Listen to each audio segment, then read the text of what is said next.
कर्नाटक में चुनाव प्रचार अब आखिरी दौर में है और क्या एक बार फिर कर्नाटक में कमल खिल जाएगा, इस पर बात करने के लिए इस समय हमारे साथ मौजूद है बीजेपी के वरिष्ठ नेता और केंद्रीय मंत्री प्रकाश जावड़ेकर जी, जो कि कर्नाटक के प्रभारी भी हैं।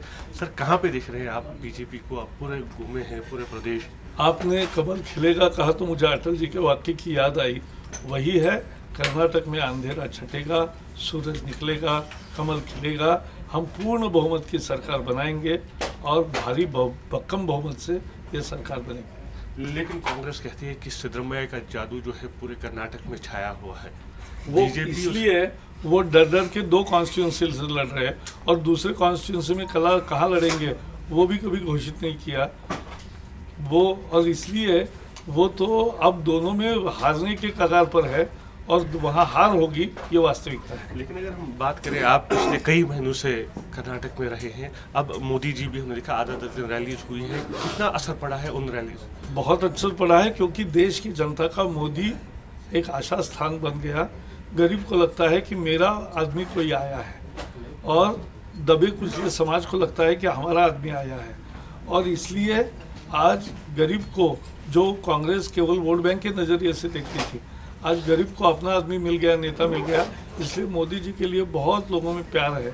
जिस तरह का सुशासन 4 साल में दिया है, भ्रष्टाचार मुक्त सरकार दी है, उसके कारण यहाँ लोग वही परिवर्तन, वही सुशासन चाहते हैं। और हमने भी गारंटी दी है कि मोदी सरकार के तरह ही यहाँ भी सरकार पारदर्शी और अच्छी होगी। भ्रष्टाचार की जब बात होती है तो हम देख रहे हैं कि जो जनार्दन रेड्डी है, उनके जो साथी है, दोस्त है, कुल मिला के 8 लोगों को टिकट देगा। ये सच नहीं है। ये पहले देखो, ये भ्रम मत पैदा करो। बात सीधी है, उनके भाइयों में से केवल 2 भाई है कि जो पार्टी के कार्यकर्ता है, जिन पर कोई पुलिस की केस नहीं है, जिन पर कोई इस प्रकरण में आरोप भी नहीं था, चार्जशीट भी नहीं है, कोर्ट के सामने जो नहीं है।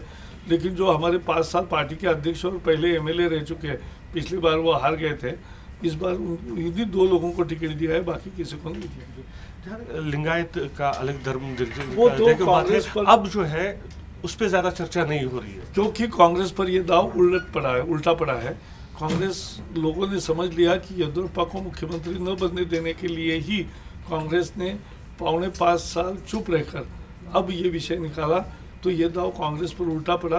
कांग्रेस के अनेक वरिष्ठ नेताओं ने सिद्धरमैया को सलाह दिया था कि ऐसा मत करो, तो जो भी थोड़े लिंगायत वोट उनको मिलते थे वो भी नहीं मिलेंगे, वैसा ही होने जा रहा है। राहुल गांधी जब भी रैली करते हैं तो येदियुरप्पा जी पर निशाना साधते हैं, कहते हैं कि वो जेल जा चुके हैं। जेल बर्ड कहा था, एक सिद्धरमैया ने ट्वीट करके जो कहा था जेल बर्ड। सो राहुल भी बेल पर है, राहुल जी भी भ्रष्टाचार के केस में बेल पर है।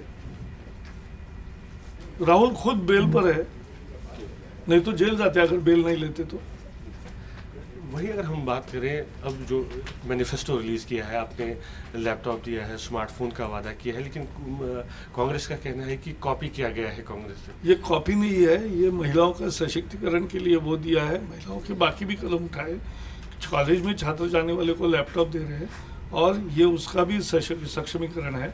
और बाकी भी पूरे विकास का जो रचना तैयार की है, 1 करोड़ लोगों से बातचीत करके उनके सुझावों के आधार पर, और जो व्यावहारिक है, जो प्रोग्रेसिव है, वही हमने मैनिफेस्टो में लिया है। उसको हमने मैनिफेस्टो नहीं कहा, घोषणा पत्र नहीं, ये वचन है। और नमः कर्नाटका नमः वचन ये। अगर हम बात करेंगे, जिस तरह से हम देख रहे हैं लगातार, चाहे सिद्धरमैया हो, राहुल गांधी हो या बाकी जो भी नेता हो कांग्रेस के, वो यहाँ पर आके लगातार एक बात कह रहे हैं कि मोदी जी यहाँ पे वो कनेक्ट डेवलप नहीं कर पाएंगे क्योंकि लैंग्वेज बैरियर है, हिंदी में भाषण देते हैं यहाँ पे। जब आते हैं, कांग्रेस को तय करना चाहिए कि उनको क्या कहना है। एक बार अगर उनको लगता है कि मोदी का कनेक्ट नहीं होगा तो उनको मोदी के बारे में कुछ बोलना नहीं चाहिए। लेकिन इतने डर गए मोदी जी को, जिस तरह से रिस्पांस मिल रहा है, इसलिए वो इतने डर गए कि वो कहते कि मोदी जी इतनी बार क्यों आते हैं। अरे भाई, मेरे पार्टी के लिए आएंगे ना, दूसरे पार्टी के लिए थोड़ी ना आएंगे मोदी जी। कांग्रेस ये भी आरोप लगा रही है कि जेडीएस के साथ जो है आपका गठबंधन है, आप बता नहीं रहे हैं। ये सच नहीं है। जेडीएस तो अभी तक यूपीए के साथ थी, अभी भी उनके साथी सभी यूपीए को समर्थन देने वाले हैं। ये सब एक अलायंस बनाने जा रहे हैं, एंटी बीजेपी, एंटी मोदी। तो ये तो इनका खेल है, हमारा नहीं। हमने तो साफ कहा सभ्यता और शिष्टाचार की जो संकेत है उसका हम पालन करते हैं, लेकिन हमारा गठबंधन नहीं है और होने की जरूरत भी नहीं है, क्योंकि हमें पूर्ण बहुमत मिलेगा। अगर कुछ ऐसा होता है कि नहीं, ऐसा जरूरत होगा पड़ती है नहीं। सिटी में, मान लीजिए कि जरूरत पड़ती है और अगर जेडीएस आना चाहेगी, क्या आप समर्थन? ऐसा है, मैं हाइपोथेटिकल क्वेश्चन का उत्तर इसलिए नहीं देता कि ये हाइपोथेसिस होने वाला नहीं है। अगर वही आना चाहिए। अरे भाई, अगर का कोई मतलब नहीं होता, नहीं होगा, और इसलिए हमें पूर्ण बहुमत मिलेगा। हमारा स्पष्ट बहुमत से हमारी सरकार बनेगी। सिद्धरामैया जी हमेशा जब भी रैली करते हैं तो येडियुरप्पा जी से ज्यादा मोदी जी पर निशाना साधते हैं लगातार। क्या वो कोशिश कर रहे हैं इसको सिद्धरामैया बनाम मोदी जी चुनाव? ये शुरू में उन्होंने किसी ने नैरेटिव दिया होगा, लेकिन सच्चाई नहीं थी, वो तुलना ही नहीं हो सकती है। तो वो एक राज्य के मुख्यमंत्री अपनी सीट बचाने के लिए बेचारे 2 चुनाव क्षेत्र में यहाँ एक दिन जा रहे, दूसरा कोई घूमने के लिए है नहीं।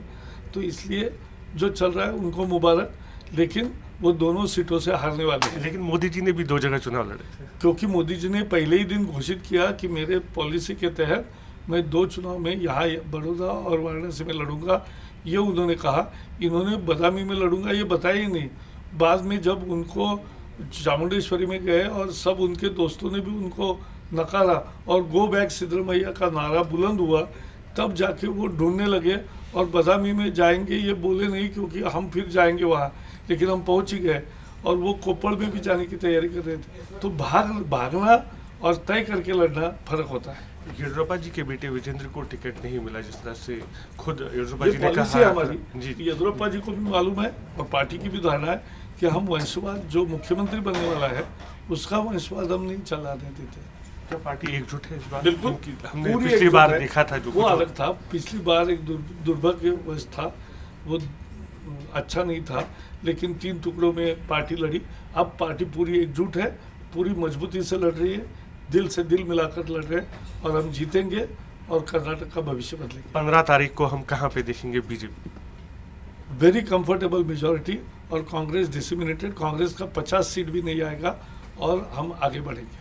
शुक्रिया न्यूज़ नेशन से बात Thank you. करने के लिए। तो ये थे प्रकाश जावड़ेकर जी जो कह रहे थे कि 15 तारीख को एक बार फिर से कर्नाटक में जो है कमल खिल जाएगा।